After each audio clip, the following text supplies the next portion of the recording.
Good day everyone! Ako si Angel, ay inyong lingkod Ray TV. So sa video ko na naman ngayon ay ibabahagi ko na naman sa inyo ang aking tugon mula sa katanungan ng isa nating taga-subaybay. Kaya shout out po sa iyo, mabilis ang tugon lamang ito.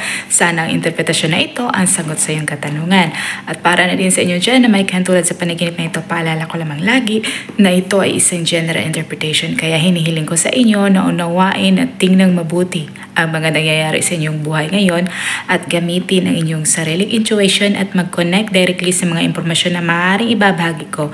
At para labis yung maintindihan ang ibig sabihin ng inyong panaginip ay panoorin nyo ang video na ito hanggang sa matapos. At kung ito ay nag-resonate, bawat isa sa inyo, please leave us a comment. At huwag na din kalimutang mag-like, mag-subscribe at i-hit na din notification bell para maging updated kayo lagi. At mga hindi pa nakapag-follow sa aking Facebook page, i-follow nyo na po Ray TV at i-share nyo na din. Maraming salamat. Ang pagkakaroon mo ng panaginip na ikaw pinagsasamantalahan ay madalas nangangahulugan ng pagkasira ng tiwala.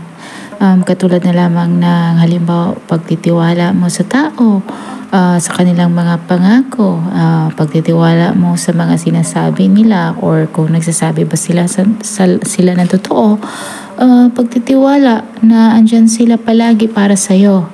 Ang panaginip na ito is more than just rising above sa mga mess or mga magulo sa iyong daily life. Ito din ay tungkol sa nararamdaman na someone ay sinasaktan ka sa pamamagitan ng kanilang mga salita. At ang panaginip na ito ay tungkol sa isang tao na sinasamantala ka. Ito ay tungkol din sa pag-reflect mo sa iyong mga nararamdaman or sa iyong nararamdaman na meron ka sa ngayon.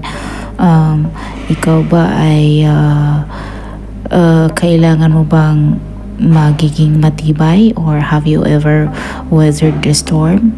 Ang mga nararamdaman mo ang nagbind sa iyo together sa panaginip na ito na nagsasabi na inaabuso ka na. Ang iyong spirit team ay dinadala ang panaginip na ito sa iyo dahil gusto nila na unawaan mo or maintindihan mo kung ano ang mga tamang gawin mo sa ngayon in moments of chaos sa iyong buhay.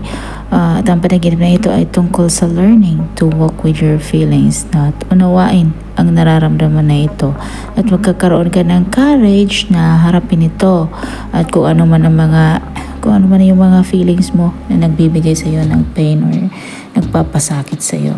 Ang pagsamantala or paghahasa sa panaginip ay ang iyong energetic field na maaaring bina-violate na. Itanong mo sa iyong sarili kung ano ba ang mga makakapagpapasaya sa iyo, ano ba ang mga dapat mong gawin, or ano ba ang mga kakailanganin mo to become the best version of yourself.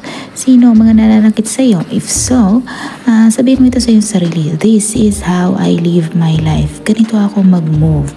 Intention ko ang mga na mag-response ako sa mga tao sa ganitong manner, katulad ng pagtrato nila sa ibang tao, ganoon din ako.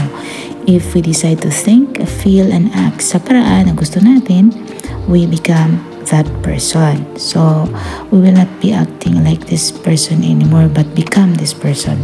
Kaya ang panaginip na ito ay naghihikayat sa iyo na gumawa ng desisyon. At ito na ang tamang pagkakataon to make the best decision of all.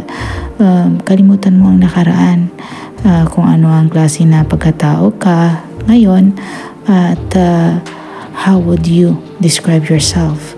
Huwag mong isipin kung ano ka noon at kung ano ang iyong current self or kung paano ka magiging dapat. Gumawa ka ng decision carefully and it should be done strongly. Sana nagustuhan nyo ang dream interpretation na ibinahagi ko sa inyo ngayon at makibahagi na din sa inyo mga opinion at katanungan sa pamagitan ng pagkomento sa baba. At kung ikaw ay bago pa lang sa aking channel ay huwag kalimutan mag-like, na-subscribe at hit the notification bell para maging updated kayo lagi. At may hindi pa nagpag-follow sa aking Facebook page, i-follow nyo po Ray TV at share nyo din. Maraming salamat. Hanggang sa muli. Paalam.